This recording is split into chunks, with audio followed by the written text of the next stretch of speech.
Muito boa noite a todos. Vamos dar o start aqui. Agora, 21h05, a gente começa. A gente starta para que a gente possa aproveitar o máximo tempo possível mesmo. Bom, primeiro, boa noite para todo mundo. Espero que todo mundo esteja bem, espero que todo mundo esteja com bastante saúde. Já deixo agora salientado que eu vou deixar gravada a apresentação, depois a gente vai disponibilizar no canal da própria RV4 Investimentos no YouTube. Então, se você não está inscrito no canal, já pega depois, vai lá e faz a sua inscrição para que sempre você tenha acesso a todo o melhor conteúdo que a gente acaba disponibilizando semanalmente, para que você possa sempre ser um melhor investidor, ser uma pessoa que vá controlar melhor as suas finanças pessoais também. Além disso, e depois no final vou falar um pouco mais também, mas também já deixo uma recomendação para que você possa acessar o canal do Economia Sem Mito, também no YouTube, no Instagram, que a gente sempre disponibiliza o melhor material mesmo, feito com muito carinho, muita dedicação, porque acredito muito na missão que a gente escolheu de poder prover melhores ambientes em relação ao universo financeiro para todo mundo. Hoje o tema é um tema que é relacionado a ações. A gente está hoje na nossa terceira aula em comemoração aos 5 anos de RV4 Investimentos, e a sequência dessas aulas foi a primeira aula, que foi do Du. Inclusive a gente deixou essa aula salva também lá no canal do YouTube, onde o Du, que hoje é nosso responsável pela mesa de renda variável, Eduardo Tolesano, ele falou muito sobre toda a parte de riscos, falou muito sobre como você tem que controlar o seu gerenciamento de riscos para poder sim ter operações dentro da Bolsa de Valores, onde ele falou de alguns produtos que agora, como a gente visualiza o mercado meio que lateralizado, é uma alternativa de ouro para que você possa ter as suas operações, ter retorno, e ao mesmo tempo para que você não tenha uma exposição muito alta, sempre gerenciando esse risco. Depois, na semana anterior, a gente teve o Rafa, que além de ser fundador, também sócio, acaba sendo gestor do escritório da RV4 Investimentos, que falou muito sobre como construir uma carteira de investimentos. Então é bacana porque ele falou muito sobre inflação, sobre cenário, sobre qual. Bom, ele falou assim muita coisa boa, e eu recomendo muito que você veja essa aula do Rafa, porque vale um MBA mesmo a aula do Rafa, quando a gente fala sobre investimentos. E hoje fica para mim esse papel de falar um pouquinho sobre uma grande paixão que eu tenho, que é o mercado de ações brasileiro, é o mercado de ações mundo, porque eu acredito muito que para construir riqueza, para construir toda a parte que a gente pode visualizar em relação ao planejamento para crescer esse patrimônio, é importante efetuar uma alocação de capital cada vez melhor. Eu vou compartilhar minha tela para que a gente possa pegar e deixar mais visual esse bate-papo que a gente vai ter hoje sobre ações, e eu espero muito que todas as dúvidas que tiverem, anota, pega, vai anotando cada detalhe que a gente vai passar aqui, e no final você pega, você tira suas dúvidas, pode mandar direto no chat. Se você não quiser pegar e todo mundo vê você lá perguntando, manda reservadamente a pergunta, e eu vou ter um prazer muito grande de poder ajudar você a esclarecer ainda mais. Contando um pouquinho da minha trajetória, também sou hoje sócio da RV4 Investimentos. Há muitos anos eu opero dentro do mercado de ações. A minha política de investimento sempre foi muito mais comprar papéis que tivessem um alto potencial de valorização. Respeito pessoas que tradam, respeito pessoas que buscam day trade, mas eu sempre fiquei muito mais confortável escolhendo e selecionando empresas para poder deixar meu investimento alocado. Eu nunca compreendi muito o universo grafista, sempre olhava aqueles gráficos passando para lá, passando para cá, mas nunca tive aquela a tranquilidade de poder alocar meu capital baseado num gráfico. Mas, ao mesmo tempo, quando eu pego um balanço de uma empresa, quando eu pegava informações de uma empresa, quando eu começava a entender um pouquinho mais dos planos da empresa, os resultados dela, eu ficava muito mais confortável para poder colocar meu capital. E aí, para que a gente possa entender um pouco a diferença desses dois mundos, e eu quero colocar bastante, eu não acho que existe o certo nem o errado, eu acho que existe o conforto, onde você tem maior conforto. Óbvio que quando a gente fala sobre investimentos em ações, não existe o conforto pleno, isso tem que ficar claro. Você nunca vai ter um conforto que você possa falar, nossa, eu estou 100% confortável, por um simples aspecto, pelo fato de você estar lá e você tem o risco. E o risco ele pode ser controlado, mas sempre existe um risco que você não consegue enxergar. Tá? Só para a gente poder fazer um check, gente, só passa para mim, só me dá um ok no bate-papo, só falando se a voz está ok, se todo mundo está me escutando, e se agora, a primeira tela que eu passei, todo mundo está acompanhando. Por favor, me dá só um sinal de luz no chat, só para eu poder ter certeza que eu não vou ficar aqui falando com todo mundo. Maravilha. Então, perfeito. Ok, show de bola. Ju, tem gente na fila esperando, segundo o Rafa, tá? A Ju, ela é minha assistente, então hoje está aqui. Então, de vez em quando, eu vou falar com a Len, com a Ju, tá? Mas a Ju é uma pessoa física, que ela está aqui para poder auxiliar para que a gente possa fazer essa aula ficar da forma mais fluida possível.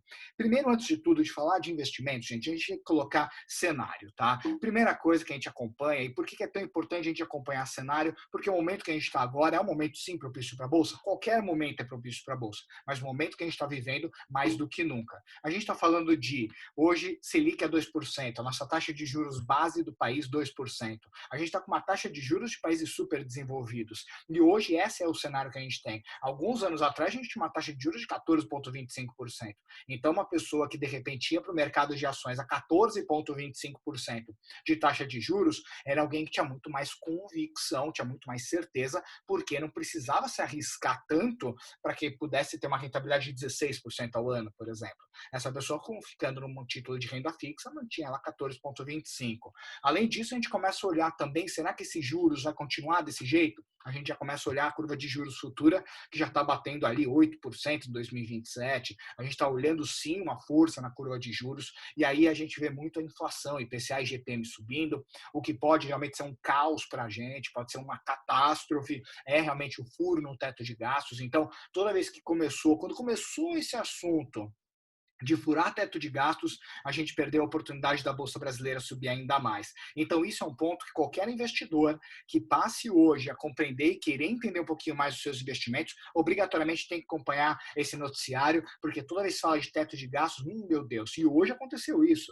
Hoje a fala do ministro Paulo Guedes, ele disse que se não criar um novo imposto, não tem como manter a desoneração da folha de pagamento. E aí depois ele voltou atrás e falou que não tem negócio de imposto, mas ok, mas como vai manter a desoneração na folha de pagamento? Então você está falando de um fiscal que está pressionado, então será que vai furar? Então hoje a gente só não tem mais capital externo no país, porque hoje ainda tem um medo muito grande do furo no teto de gastos. Instabilidade política, assim, o pessoal fala, Vitor, o Brasil hoje tem instabilidade política? Desde que os portugueses chegaram, tem instabilidade política. Então hoje a gente está mais do mesmo, tá? Eu não me lembro, sendo muito sincero, do ano em que nós não tivemos quebra-pau político no Brasil. E não só Brasil, mas mundo, né? O Trump, ele consegue ser um presidente UFC. Dólar 5,76, então o dólar a 5,76 é bom ou ruim? Beneficia alguma empresa, prejudica alguma empresa, tudo isso é contexto. Desemprego a 13%, como que vai ser isso para a economia? Da onde vem esse capital? O setor varejista sofre, quando você tem um desemprego alto, naturalmente você tem menos confiança, menos dinheiro circulando, menos consumo prejudica quais empresas primeiro e depois, empresas que muitas vezes elas acabam tendo nosso mercado como principal mercado, sofrem mais do que empresas que estão fora do país com grande percentual do seu share. Então tudo isso a gente tem que olhar na hora que a gente vai pensar em ações. Biden versus Trump, quem é melhor para você? Para o seu investimento, para as empresas que você vai escolher, Biden ou Trump. Se você pensar em empresas, por exemplo, conectadas ao conceito de ESG, por exemplo, Biden puxa mais, empresas voltadas mais ao setor de petróleo, Trump puxa mais. Então a gente tem que olhar todo esse fator. Covid-19, segunda onda na Europa, quem acompanhou a Bolsa ontem, foi de matar do coração cardíaco. Hoje também, hoje por causa, já começou o mercado complicado, depois ele piorou, melhorou, piorou. Então a gente está numa instabilidade muito grande por conta de algo que nunca ninguém viveu aqui, que foi a Covid-19. Então, um dos pontos que eu saliento muito é uma pessoa que vai investir e ela não tem essa conexão em relação à compreensão do meio que ela está, é muito complicado. China e Estados Unidos, né, terceira guerra mundial que acontece comercialmente falando. Brasil tem um grande parceiro que é a China, um outro grande parceiro que é os Estados Unidos. Agora os Estados Unidos veio para o Brasil, veio meter pau na Highway por causa da tecnologia 5G que tem no Brasil. Isso é bom para o Brasil, se colocar contra os Estados Unidos, assumir um parceiro comercial para a tecnologia 5G com a China. Isso é bom para outros negócios. E a carne que vai para a China. Então tudo isso acaba sendo um balaio de gato mesmo na hora que a gente vai pegar e começar a contextualizar um pouquinho o setor de ações. Por quê? Ações é nada mais, nada menos do que a gente está falando de microeconomia. Mas quando a gente começa a pensar no que afeta a micro, a gente tem que falar do macro. E aí a gente tem que começar primeiro, antes de falar de carteira, isso daqui, tá, gente? Com a Selic 14,25, qual era o perfil do investidor? Conservador, conservador e no máximo moderado, tá? Quando o cara fala, nossa, eu sou investidor a 14,25% ao ano, é a maior moleza da terra se ser investidor. Agora, quando a taxa de juros cai, a coisa muda. Não dá mais para você simplesmente acreditar que, sendo conservador, você vai buscar rentabilidades que paguem a tua inflação. Você vai precisar tomar a decisão de tomar mais risco ou perder liquidez, não tem acerto. Antigamente a gente pegava um título público, liquidez diária 14,25%, ou seja, uma mãe. Hoje não. Hoje como é que é o perfil do investidor? Se hoje a Selic está 2%, a gente já está falando que o conservador vira moderado, o conservador fase 2 aqui, ele é um moderado arrojado e a última escala é um arrojado. Então a gente não tem mais um conservador hoje. Ah, Vitor, quem é o conservador hoje? Não tem mais conservador. Se ele quer pagar a inflação, ele vai precisar tomar risco ou abrir mão de liquidez. Então, esse é o cenário que a gente tem. Vitor, esse cenário que a gente tem é um cenário Brasil? Não, é um cenário de qualquer país. Europa é assim, Estados Unidos é assim. Então, esse é o nosso momento atual. E um pouco do meu dia, né? Eu quero comentar um pouco disso para todo mundo, porque é o que a gente vive. Falando de ações, é isso que a gente tem que começar a desmistificar um pouco, muitas vezes. Meu dia, hoje, acordei, peguei um sabonete aqui em casa da Natura, lavei minha mão, depois coloquei meus shorts da Track Field, minha camiseta da Eric e minha Havaianas. Depois fui com a minha bicicleta, comprei na Magalu, e aí eu fui até a drogaria, né, a Drogazil, para comprar um desodorante. Depois eu peguei, passei no Santander, que eu precisava sacar, né, um pouco de dinheiro, e logo na sequência eu tinha uma conferência que eu fiz pelo meu iPhone utilizando o Zoom como ferramenta para conferência. Como eu não tinha nenhum espaço para poder parar, estava muito trânsito na rua, eu acabei pegando, né, e fazendo a conferência num Burger King, e eu utilizei como a minha operadora de internet a Vivo. E as pessoas, elas têm esse dia a dia. Esse é o dia a dia meu, seu, de todo mundo que está aqui. Por quê? Porque isso daqui são ações, são empresas. Só que muitas pessoas não conseguem entender que você gasta dinheiro, você fatura, só que no fim o que acontece? A Natura, ela é uma ação. E ela recebe ticker, que é o nome que a gente dá a ela, Trackfield, Hering e Alpargatas, Havaianas também, Magalu, Droga Raia, Santander, Apple, né? E o Zoom, que são, no caso, BDRs, que a gente tem agora dentro do mercado brasileiro de uma maneira muito maior, Vivo e Burger King. Então é isso que é meu dia. Meu dia é um dia onde eu estou sempre conectado a ações. A única diferença é, eu sou consumidor delas ou eu sou investidor delas? Então, por exemplo, hoje eu sou investidor da Magalu, eu faço questão de fazer minhas compras pela Magalu, eu gero faturamento para mim mesmo, como sócio. Quanto mais o resultado dessa empresa sobe, melhor para o meu bolso. Então, isso é importante frisar, que esse é meu dia a dia e esse é o seu também. Por que não se transformar num investidor de algumas empresas ou de várias empresas, de acordo com o seu portfólio também? E aí que a gente tem que começar a colocar um pouquinho de glossário, onde quando você for formar uma carteira, tudo isso faz parte. As pessoas, eu vejo, compram ações por comprar. Isso é uma grande cagada, um grande erro, porque a partir do momento que você simplesmente compra ações por comprar, ou porque você recebe, faltou o Facebook, né? Sim, mas tudo bem, eu vou colocar o Facebook na próxima apresentação. Mas, gente, o ponto é, quando você compra uma ação, o que você quer para a tua vida? Você quer longevidade? Você quer dividendos? Você quer especular? O que você quer? E cada detalhe faz diferença. Uma carteira, por exemplo, que você vai ter mais ações PN, são ações que vão ser mais benéficas para quem quer dividendos. Ações que você tem ações ON, ordinárias, é para aquela pessoa que quer participar de uma assembleia, são para operações, por exemplo, que ele passa a ter algumas prioridades. Então, cada um de um lado. Quando você vai escolher uma ação, por exemplo, uma small cap, é ações que têm pouca capitalização. Naturalmente, elas podem dar uma pancada muito maior e valorizar muito mais do que, de repente, uma blue chip, que é uma Petrobras, uma Vale, que são gigantes em capitalização, então a oscilação delas é menor. E aí, quando você pega uma small cap, no meio do caminho você tem as mid caps, a sua carteira tem que ter quantas blue chips, quantas small caps, quantas mid caps, por exemplo. A partir do momento que você quer ser uma pessoa mais conservadora com ações, você vai mais para uma linha de blue chip, mas também você vai passar a ter menos rentabilidade. Por quê? Porque essas ações já rentabilizaram muito, elas já chegaram em um fator muito mais de velocidade de cruzeiro. Quando você vai para uma small cap, você corre o risco maior de uma pancada muito maior de uma queda, mas também você tem uma possibilidade de subida maior. Como que a sua carteira vai se comportar? Você quer tomar mais risco, menos risco? Quero dividendos? Não. Para mim não importa, prefiro mais rentabilidade, quero ter mais liquidez.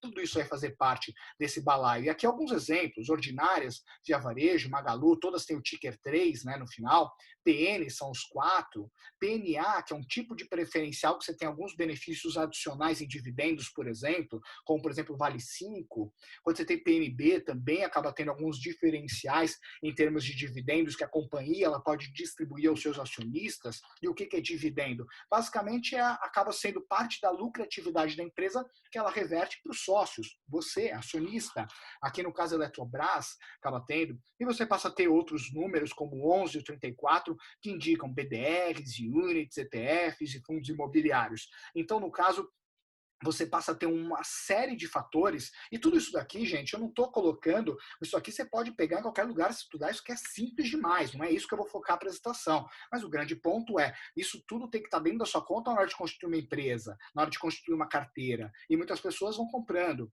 Palavras-chave, IPO, né, que é uma oferta pública de ações, a primeira vez que essa ação vai para o mercado, o ticker é isso que a gente acabou de falar, liquidez, papéis PN, que são papéis que dão dividendos, tem mais liquidez que ON, muitas vezes, no mercado. Existem algumas small caps, quando a gente compara com blue chips, por exemplo, que small caps têm menos liquidez, então, nesse caso, é importante você frisar que, às vezes, você começa a colocar tanto small cap na sua carteira, depende do seu volume, começou a crescer muito, naturalmente você não tem essa saída. Juros sobre capital próprio também acaba sendo uma alternativa muito parecida com os dividendos que você tem, só que ele faz parte dos benefícios fiscais da empresa, que a empresa pode reverter para você em forma de lucratividade. Então, hoje, muitos investidores estão buscando empresas que pagam juros sobre capital próprio e dividendos, ou seja, seria uma, entre aspas, uma renda fixa do mercado de ações, onde através disso você tem uma ação e através dessa ação ela começa a reverter parte do resultado. Hoje a gente olha dividendos que estão pagando 8% ao ano, 7% ao ano, 9% ao ano, e a taxa de juros que a gente tem é 2% ao ano. Dividendos, né, novo mercado, é um tipo de segmento que você tem dentro da Bovespa, quantas ações você tem que são parte do novo mercado. O novo mercado ele é muito mais transparente em relação às informações da empresa. Então, quando você tem ações nível 1, nível 2 e novo mercado, isso tudo você consegue descobrir dentro da empresa, é muito simples, mas o novo mercado ele acaba sendo uma alternativa que você tem de poder gerar muito mais transparência nos resultados da empresa. E o tag along, que esse aqui é uma coisa que eu gosto de olhar muito, principalmente quando você fala de momentos como esse, que a economia ela deu uma baixada na água, você gera muita oportunidade de compras e fusões. O tag along é algo que eu gosto de ver e eu só compro ações que tenham pelo menos 80% de tag along. O que é isso? Se porventura tiver alguma compra, ou seja, vamos pensar que de repente uma Petrobras compra uma PetroRio e de repente a PetroRio ela é uma empresa que tem um tag along de 80, quer dizer que durante essa compra, no caso dessa incorporação da Petrobras frente à PetroRio, 80% dos preços que foram traçados eu tenho direito, ou seja, eu não vou receber o valor que foi transacionado, mas eu tenho direito a 80% garantido do valor transacionado. É uma proteção para o acionista minoritário. Eu não sou majoritário de nenhuma delas, então eu preciso, e tem empresas que têm tag along de 100, ou seja, as mesmas condições do comprador para o vendedor acabam sendo as mesmas que vão para os acionistas minoritários. Tá? O que a gente vai focar hoje? Primeiro, fundamentalista versus grafista. Fundamentalista, é isso que a gente vai falar. A gente não vai falar de gráfico, não vai falar de day trade, a gente não vai especular. A gente vai falar de criar carteira de ações. Então a gente vai na base de dados, informações, projeções, qual é a projeção de lucro, quais são os projetos, como foi o histórico. Quando a gente fala de day trade, position trade, ou seja, a intenção não é você comprar uma ação e amanhã vender. A intenção é você comprar uma ação, encarteirar ela, porque você acredita na empresa, na gestão, para que ao longo do tempo você consiga manter ela e ela possa te dar um resultado muito maior do que você teria, sem aquele trabalho de ter que entrar todo dia para ficar olhando o gráfico. Investir versus especular é uma coisa muito importante. Muitas pessoas elas pegam e elas simplesmente compram torcendo por alguma coisa, ou olham um gráfico e falam, puta, agora vou fazer operação. A gente está falando de investimento, ou seja, você tem uma base. É a mesma lógica de você poder investir no negócio do seu amigo. Você investe porque você acredita que tem um potencial de ganho. A especulação, você aposta naquele movimento daquele dia ou daquela semana para tirar pequenos ganhos. A gente está falando de grandes ganhos. E por isso que a gente está seguindo muito essa linha.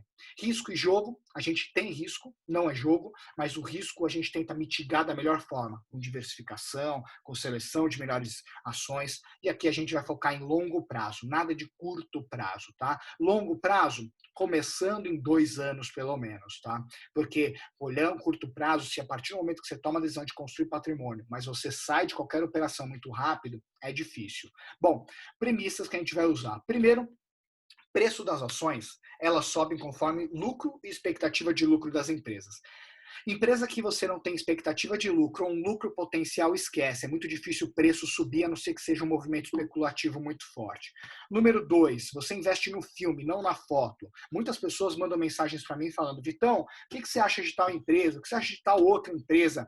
Isso é foto. Nossa, você viu semana passada que os caras eles aumentaram, eles cresceram 10%? Isso é foto. Você sempre investe no filme. Como foi o passado, como foram as definições e como que eles estão visualizando agora os próximos degraus. Quais são os projetos que fazem com que esse filme vire um sucesso? Principalmente o filme parte 1, parte 2, parte 3. A gente tem que olhar a longevidade dos projetos.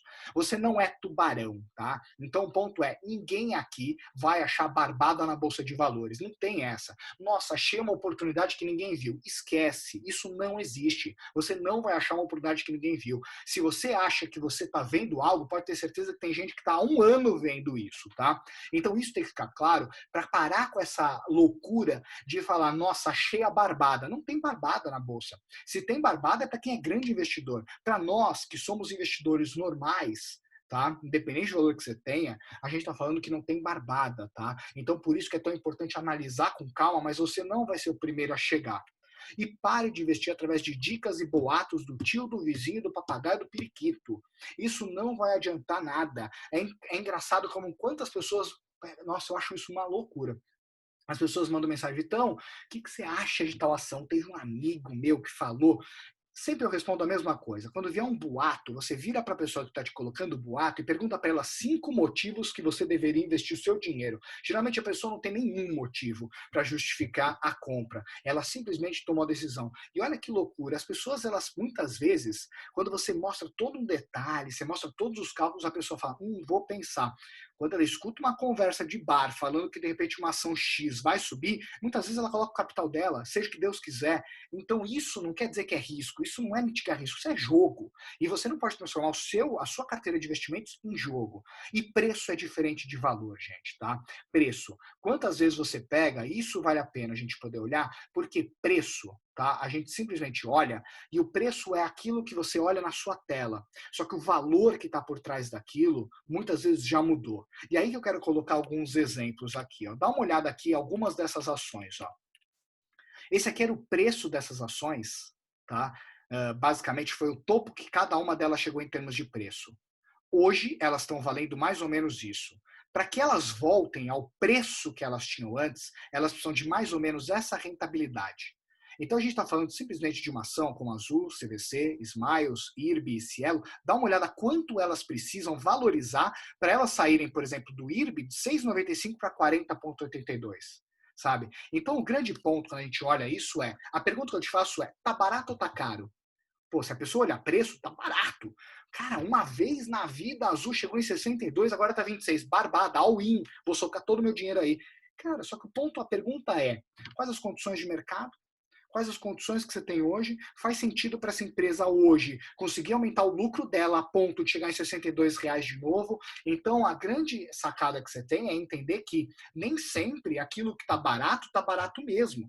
E o importante é você identificar o valor, a questão do valor.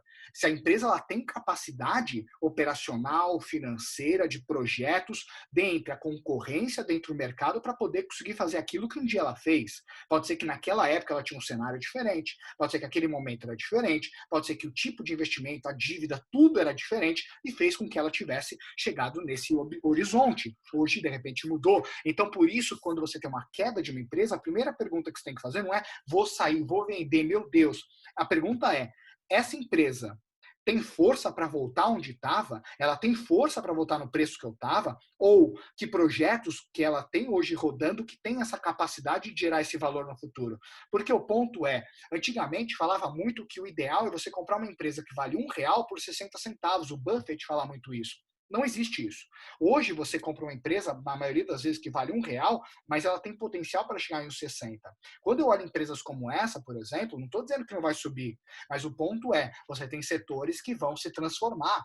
Será que a atmosfera, a ecologia, o ecossistema de todo o setor ele mudou muito? O caso muito prático é a Cielo. Olha o tamanho da concorrência que a Cielo teve nos últimos anos. Então, por isso que a gente tem que começar a parar de olhar preço. Olha aqui alguns gráficos. Cielo, tá caro ou barato, na sua opinião?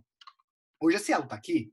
Será que ela volta para cá? Vitor, meu preço está aqui. A pergunta é, ela tem algum processo? O mercado é favorável para ela poder voltar e fazer esse rush até aqui?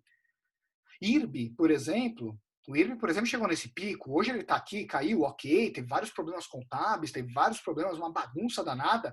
Será que tem um potencial para poder chegar e voltar? Será que é hora de eu entrar numa operação como essa? Momento de mercado? O que uma resseguradora faz? Tem pessoas que, por exemplo, compram IRB e não sabem nem o que uma resseguradora faz. Como que você pode colocar o seu dinheiro em algo que você não sabe nem o que faz a empresa, sabe? Número 2, VEG, por exemplo, Vitor, não tá cara, não. Quantas pessoas me perguntam, Vitor, não tá cara a VEG? Olha onde é que ela tá. Eu vou esperar dar uma caída. Puta, o cara que tava aqui falou, vou esperar cair, lascou, sabe? O cara que tava aqui perdeu a oportunidade de entrar, puta. Então tem empresas que é aquilo. Essa empresa é uma empresa que ela tende a valorizar muito mais? Ou ela tende agora a corrigir para um preço? Magalu, tá caro ou barato? Magalu ela tá cara praticamente desde o dia que ela entrou. Olha só aqui, e ela subiu. Então, o ponto é muito complicado quando a gente começa a falar de caro ou barato, quando olha o preço. Você tem que olhar o filme, o contexto da empresa, contexto do mercado e contexto da concorrência também. E aí que eu gosto de olhar alguns indicadores. Os indicadores que, para mim, são as fotos que eu olho.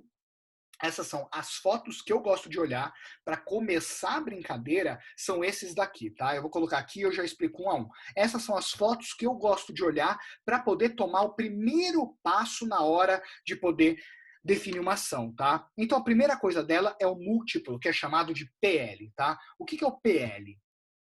E eu vou abrir aqui para a gente poder olhar junto alguns casos de algumas ações, tá?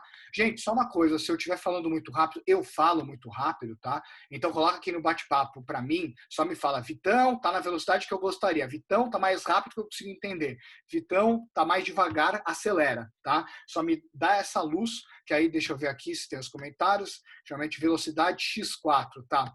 Muito obrigado. O Rafa é meu sócio, então quando ele fala isso é que eu tô muito rápido para ele. Mas, bom, qualquer coisa que vocês mandam aqui, eu olho, tá?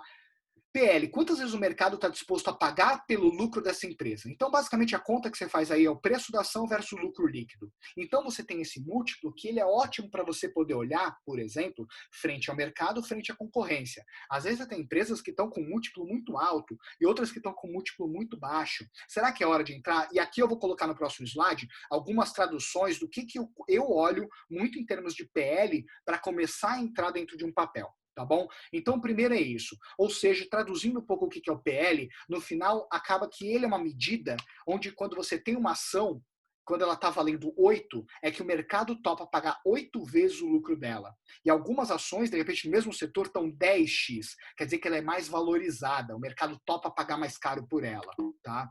E isso é importante para você saber o quanto você está disposto. É a mesma lógica que o tiozinho da padaria virar para você e falar, eu estou vendendo minha padaria a R$ 1 milhão. E você fala, padaria não vale R$ 1 milhão, mas de repente aparece alguém que está disposto, você não está disposto, mas outros estão dispostos a correr esse risco de pagar mais caro por um papel, acreditando que ele possa valorizar mais. Tá? Segundo fator que eu gosto de olhar é o EV/EBITDA. Basicamente, essa conta, ela faz o quê? Ele pega o valor de mercado da empresa, quanto vale essa empresa, e ele faz uma proporção em relação ao lucro da empresa, o EBITDA, que acaba sendo um lucro mais ou menos operacional sem o caixa, tá? Então, basicamente, isso é para você poder olhar a operação. O que ele te demonstra? É um fator de tempo. Quanto tempo você demora para receber o dinheiro que você pagou pela empresa, pegando todo o lucro dela e revertendo para isso. Quer dizer o seguinte, se o EBITDA, por exemplo, da empresa, vamos pensar que o EBITDA da RV4, por exemplo, é 100, tá? E o valor da empresa é 1 milhão. Tá? Nesse caso, eu estou fazendo uma proporção, isso está dando 10. Quer dizer que se eu pegar todo o lucro da RV4 e eu utilizar ele para poder pagar essa transação que eu fiz de compra, eu demoro 10 anos para poder ter o meu dinheiro de volta. tá? Descontando caixa. Então, isso é um ótimo indicador para você ter uma ideia do seu, entre aspas, payback que você teria na sua operação se tudo continuar do jeitinho que está na operação. Dívida líquida versus EBITDA, a mesma coisa do de cima. Se antes eu olho o valor da empresa contra o lucro operacional dela, agora eu olho o tamanho da dívida da empresa, a batida dos ativos, ou seja, eu pego tudo aquilo que a empresa deve, tudo que ela pegou de empréstimo, eu abato prédio, abato móveis, abato tudo, e aí, através disso, eu simplesmente vejo e verifico, por exemplo, no caso, quanto que do lucro, se tudo parar, eu pegar lucro da operação e começar a pagar minha dívida, quanto tempo eu demoro para poder pagar a minha dívida, tá? ROI. O ROI é um outro indicador que qualquer negócio tem que ter. A cada R$ 1 que eu coloco do meu bolso nesse negócio, quantos por cento ele me gera de retorno? Isso é muito importante, porque ele é o retorno sobre esse investimento que eu faço. Cada R$ 1 que eu tiro do meu bolso para uma operação, quanto que ele retorna? Se você está falando de uma operação que você hoje, por exemplo, vamos pensar o seguinte, hoje você exige, por exemplo, a tua carteira de investimento, hoje, Vitor, a Selic está 2%, mas não é com 2% que é teu parâmetro. Se você hoje investe no curto prazo, 2% é teu parâmetro. Se você fala para o Rafa, por exemplo, fala, Rafa, eu quero investir por um ano, o Rafa ele vai te entregar 2% ao ano, um pouco a mais, um pouco a menos. Mas o ponto é, porque o curto prazo você compara com o curto prazo. Não dá para você exigir um retorno de longo prazo para um investimento de curto prazo. O que eu quero dizer? Se você topa investir numa ação por um aninho acabou, o teu parâmetro de comparação vai ser a tua taxa de juros agora, 2%. Se você pensa em longevidade, você já está tendo que olhar como benchmark o quanto você consegue ter de taxa de rendimento de renda fixa ao longo do tempo. Hoje, por exemplo, a gente tem produtos de renda fixa que pagam 7% mais inflação. A inflação hoje está dando 3%, então a gente está falando de 10%. Então não faz sentido você entrar num ROI que não seja de pelo menos 10% em qualquer operação. Nossa, essa empresa me dá um ROI de 1%.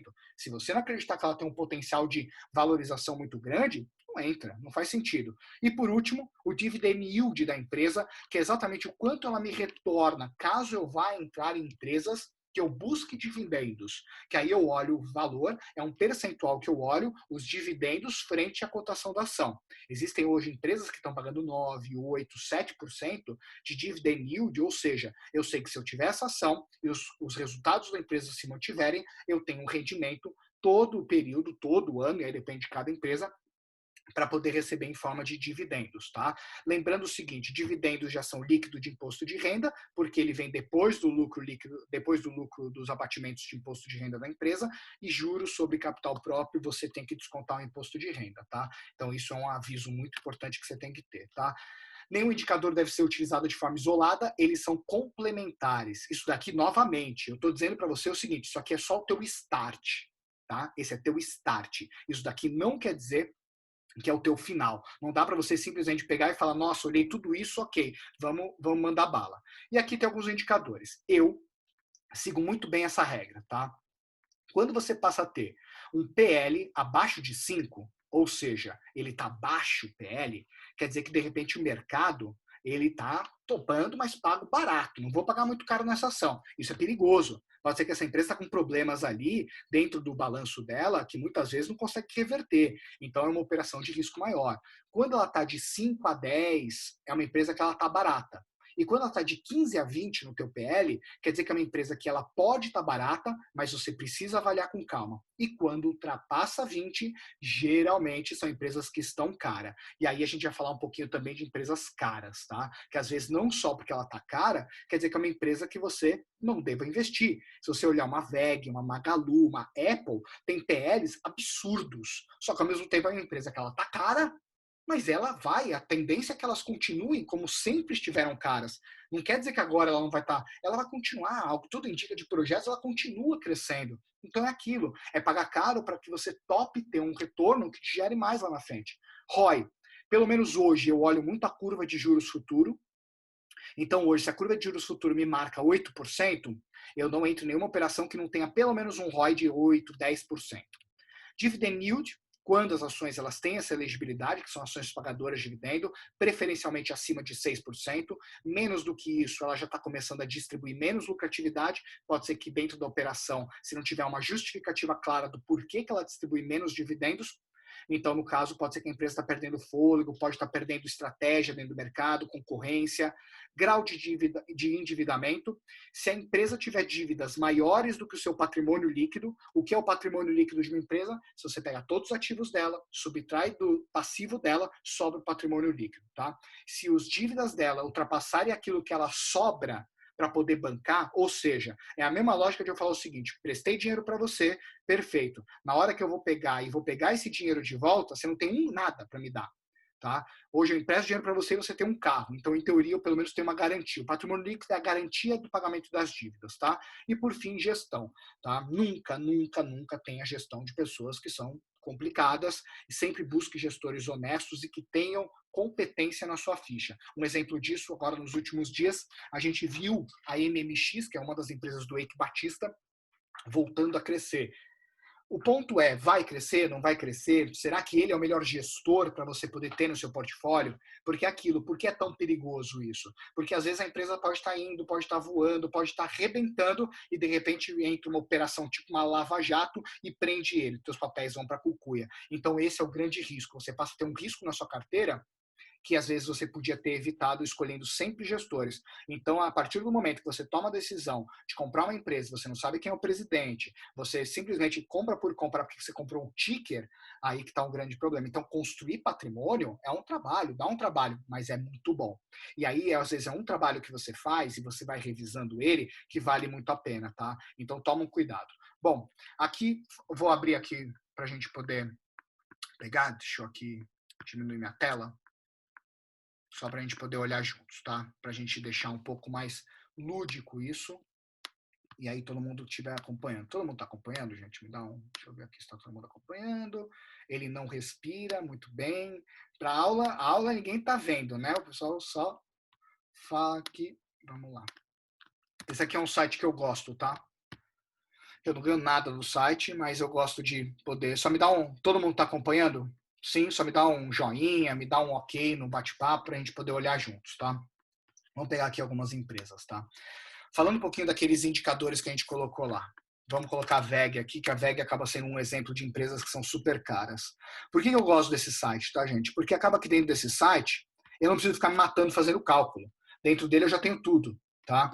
E dentro dele, por exemplo, eu olho aqui, a VEG não é uma pagadora de dividendos, tá? Então, no caso, ela não entra dentro da minha análise. Eu não compraria a VEG por causa dos dividendos que ela está pagando. Eu compraria, por exemplo, de repente, pela valorização dela. Naturalmente, uma coisa que tem que salientar, nada do que eu falar aqui eu estou recomendando que você compre, tá?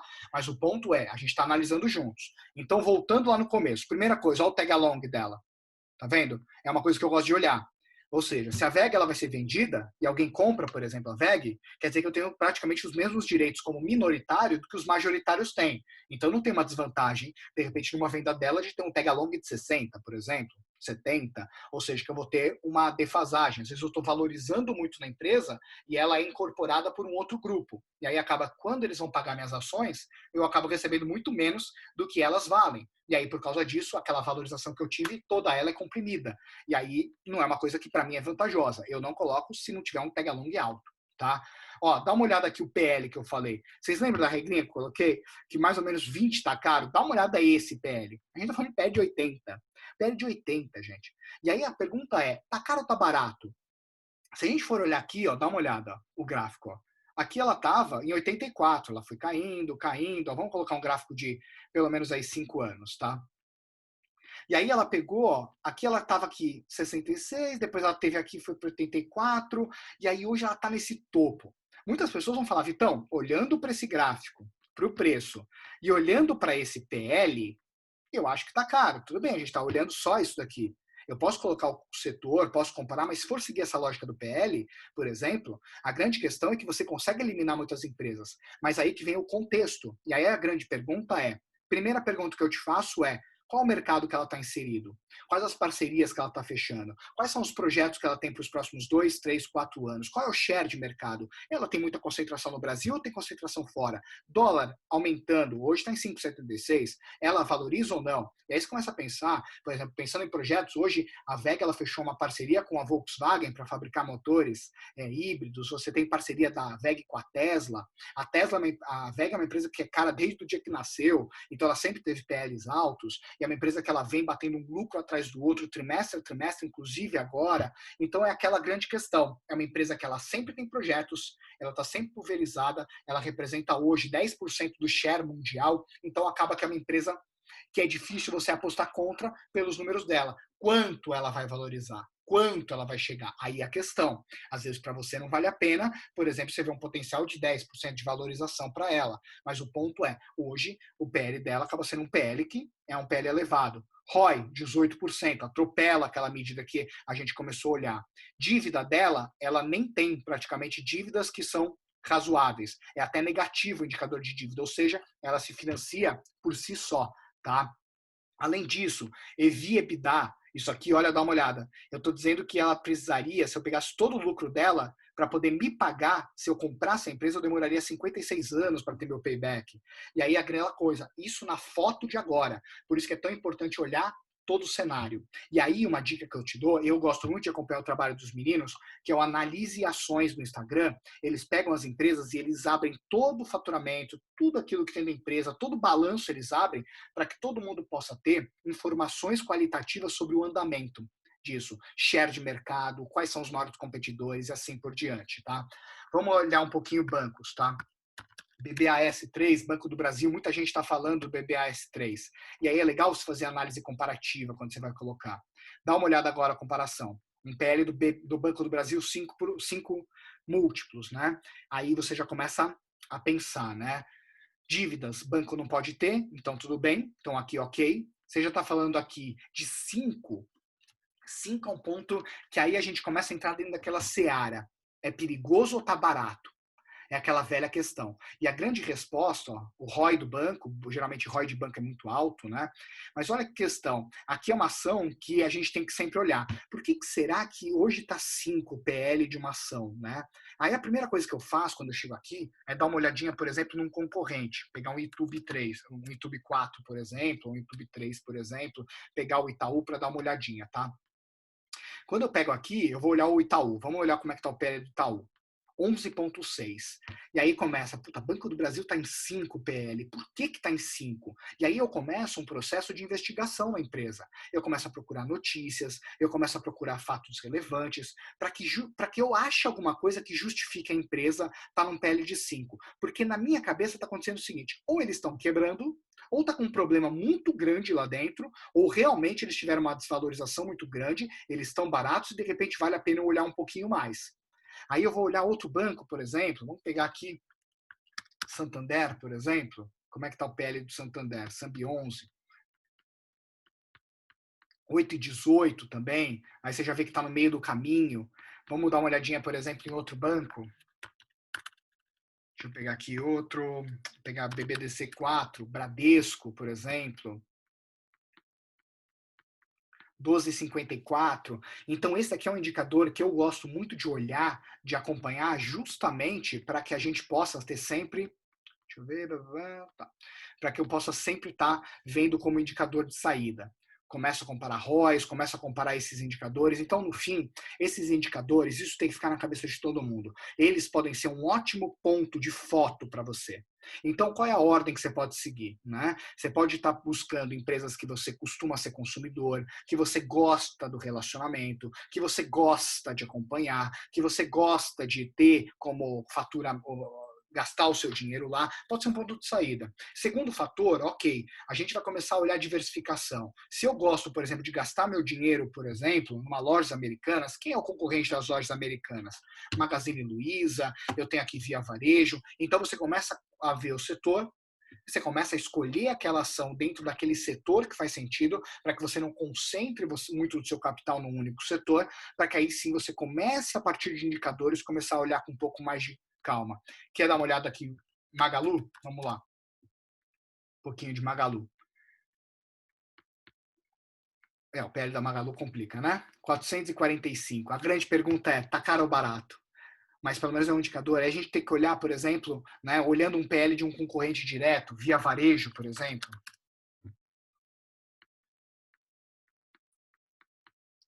menos 25. Qual é a leitura disso daqui? Ninguém paga nem nada por eles.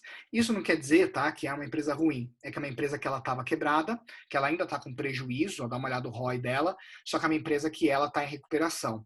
Operações assim, que a gente chama de turnaround, são operações que quando elas você aposta, você corre um risco maior, que ela está mal das pernas, mas quando ela passa a ter um projeto e ela volta a crescer, geralmente ela tem uma valorização muito maior do que você teria se você tivesse numa empresa que estivesse voando baixo, tá? Então aqui eu coloquei alguns fatores para a gente poder olhar. Naturalmente, em uma hora não dá para a gente poder pegar e a gente fazer uma análise extremamente densa de empresa, tá? Mas isso daqui é para que todo mundo possa começar a visualizar de uma forma um pouco mais ampla quando a gente fala de ações e não só simplesmente comprar por preço ou por comprar por comprar. Quantidade de ativos em carteira, tá? Conservador, tá? Uma pessoa conservadora hoje, eu vou seguir muito o parâmetro da mesa de renda variável do Dudu, que ele coloca.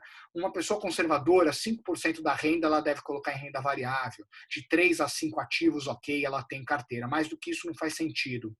Um moderado, até 20% de renda variável, tudo bem, de 6 a 10 ativos numa carteira. E um agressivo, aquela pessoa que realmente ela tem um padrão mais bruto, digamos assim, de investimento, topa mais risco, tem um estômago melhor, acima de 11 ativos, mais de 20% ela pode considerar. Depois eu vou colocar um pouquinho do que eu uso de parâmetro para que eu possa colocar minha alocação, tá? Montar sua carteira. Primeira coisa, quantidade de ativos versus caixa. É a primeira coisa que você precisa, tá? Então eu vou até abrir aqui meu Excel para a gente poder fazer juntos, tá? A primeira coisa que eu olho, deixa eu abrir aqui o Excel,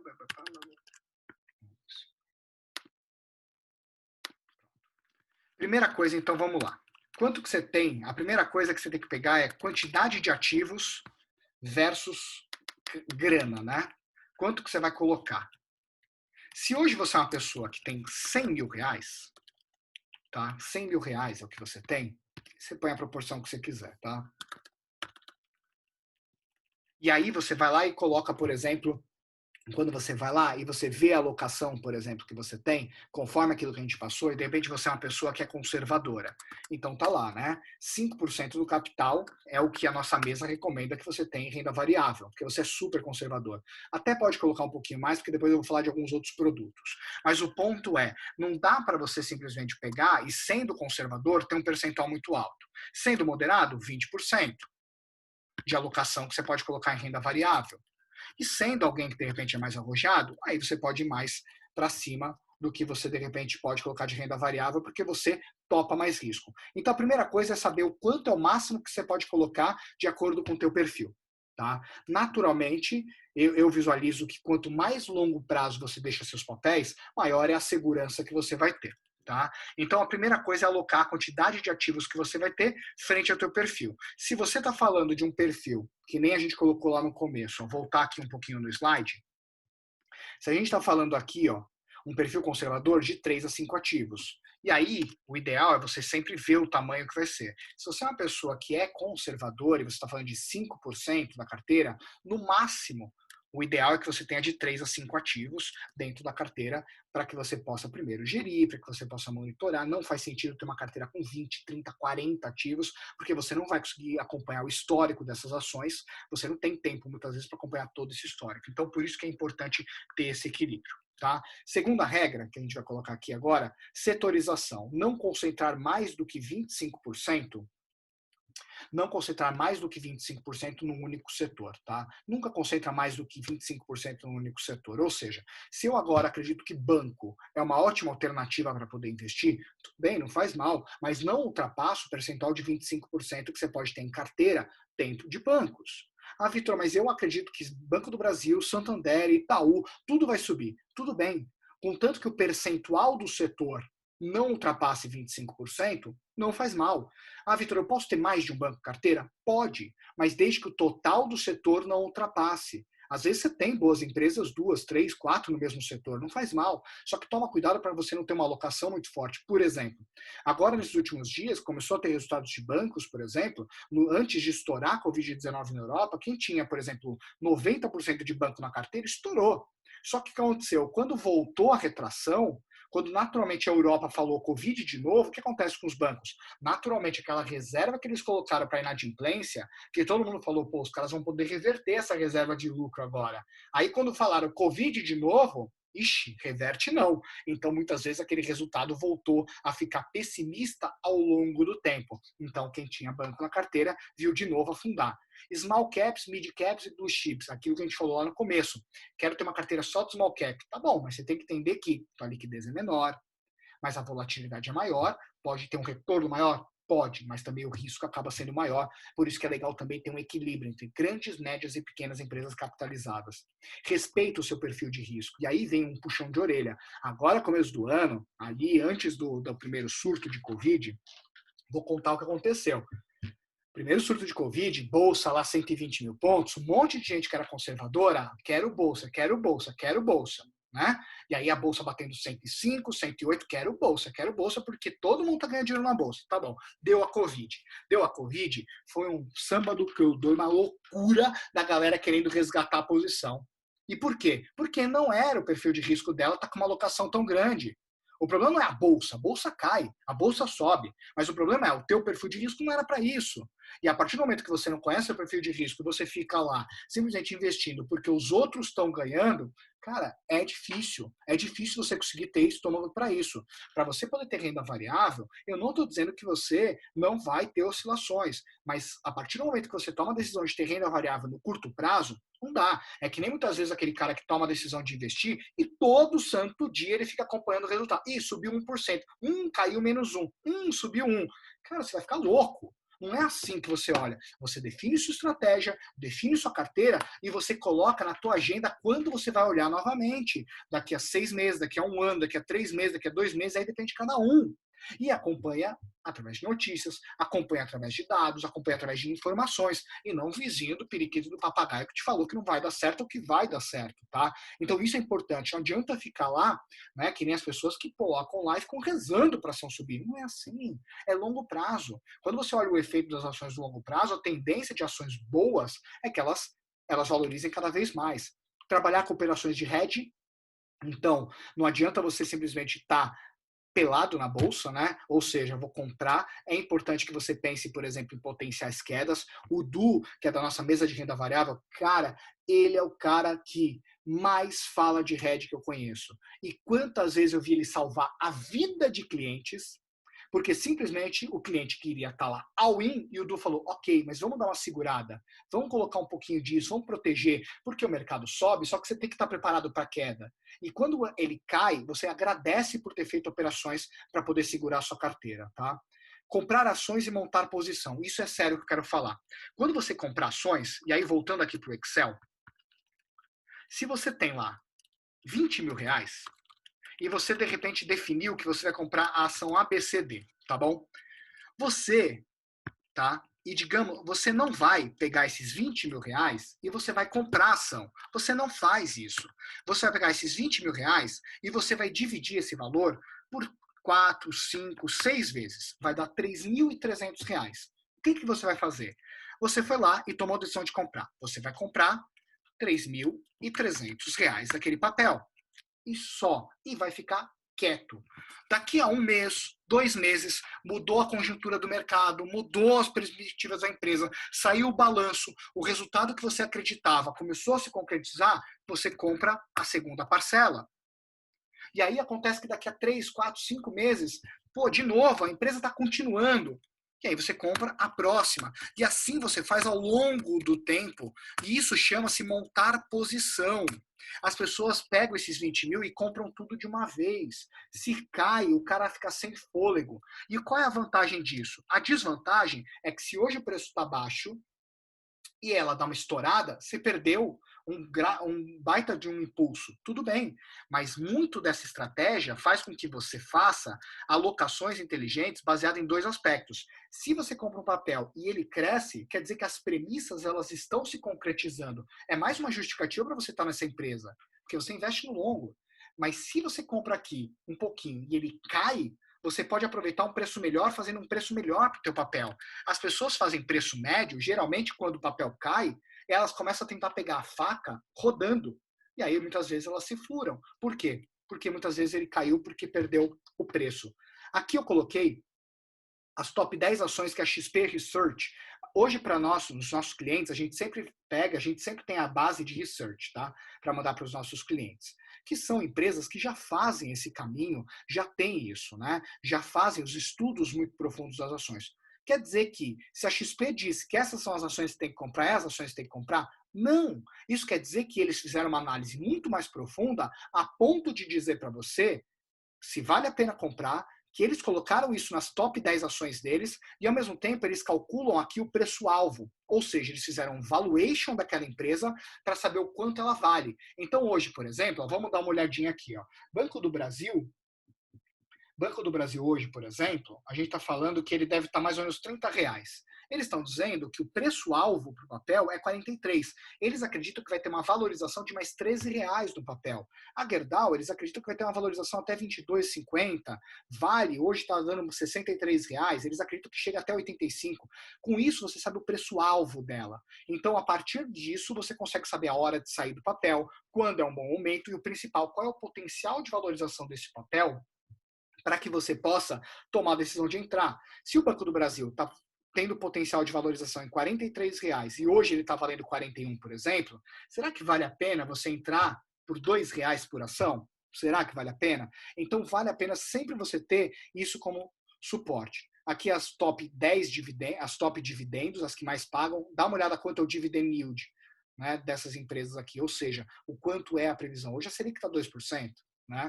Ah, Vitor, mas eu quero ter uma carteira de dividendos. Ela oscila também, tá, amigão? Não é ter a carteira e achar que é renda fixa, porque se a ação cair, essas ações tendem a cair menos, porque são ações de concessionárias, de empresas voltadas à infraestrutura, mas também podem cair. Tá? E aí eu coloco aqui 4 atalhos para você poder operar no mercado. Se você falar, nossa, Vitor, tudo que você falou eu achei lindo, mas eu não consigo, eu não tenho tempo para tudo isso. Tudo bem. Número 1, fundos de investimentos em ações ou multimercados. É uma alternativa para você diversificar. Vitor, mas eu vi esse fundo que tem um histórico incrível de rentabilidade. Se você colocar dinheiro por causa de histórico, cara, pode ser uma das maiores cagadas da sua vida. Histórico de fundo é histórico de fundo. Ponto. O ponto é, o histórico ele é apenas um parâmetro. Quando você coloca dinheiro num fundo de investimento, você compra a cabeça do gestor. É isso que você compra, a cabeça dele. Tá?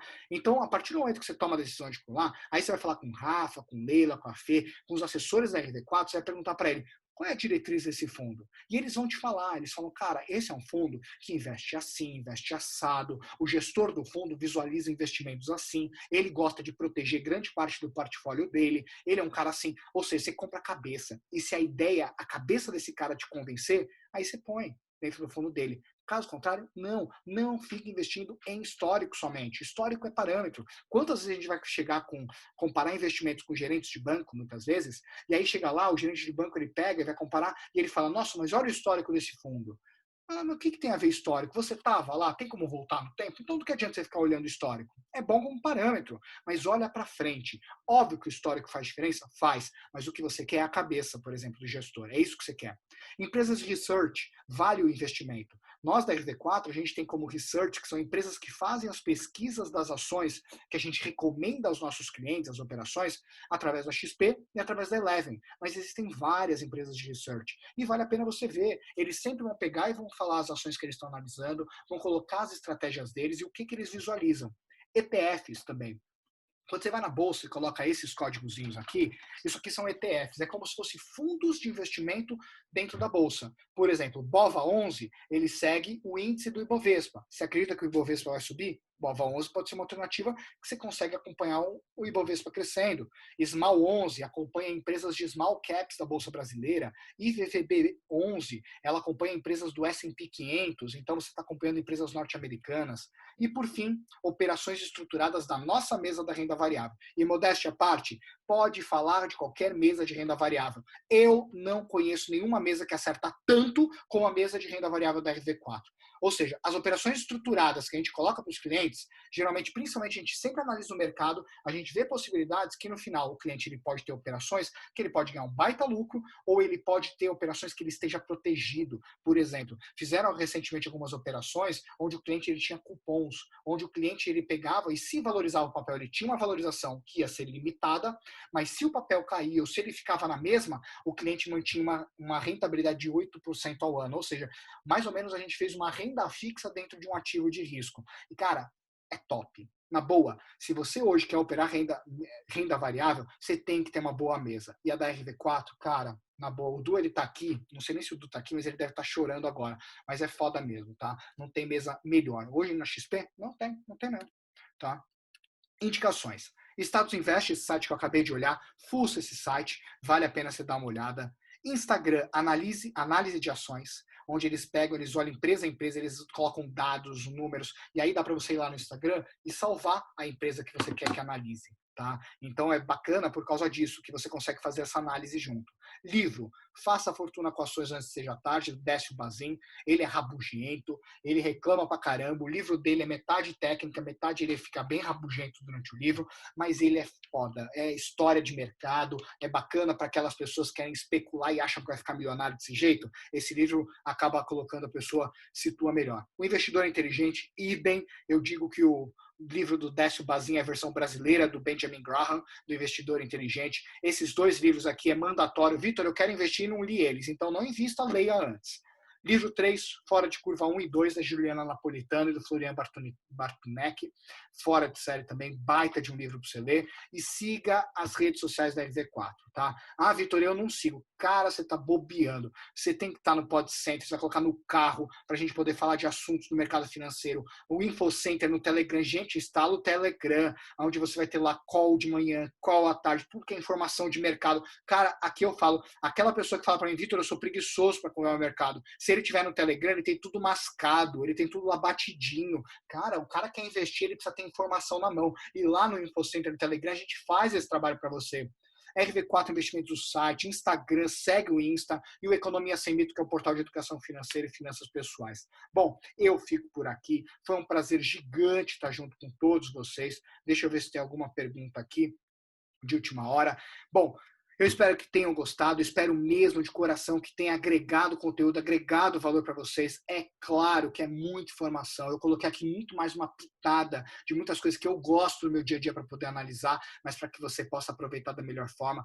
Cara, esse mundo é gostoso demais, é maravilhoso. E posso falar, se tem uma coisa que vicia muito é lucro. Lucro com ações. Quando você começar a fazer uma análise dentro de um papel, mesmo que você pegue de uma agência de research, e aí você começa a pegar e você se convencer que faz sentido a análise deles, olhar múltiplos e no final você transformar essa análise em lucro, nunca mais na sua vida você vai querer parar de olhar isso, tá? É muito bom. Procure empresas de valor. Hoje o mercado brasileiro está muito bom para você poder investir, mesmo com toda a oscilação que a gente tem, tá? É claro que você vai passar por oscilações. Se você tiver pensamento de curto prazo, não inventa moda, teu lugar não é ações, mas se você tiver um pensamento de construir riqueza, carteira, cara, não deixe escapar essa oportunidade de poder ter uma boa ação no teu dia, tá bom? Grande abraço, sucesso para todo mundo. Eu vou disponibilizar esse material no YouTube da RV4. Se você não estiver seguindo o YouTube da RV4, você não vai ver esse material, então é bom você estar inscrito lá, tá bom? Tchau, tchau, gente. Sucesso, abraço, ótima noite a todos.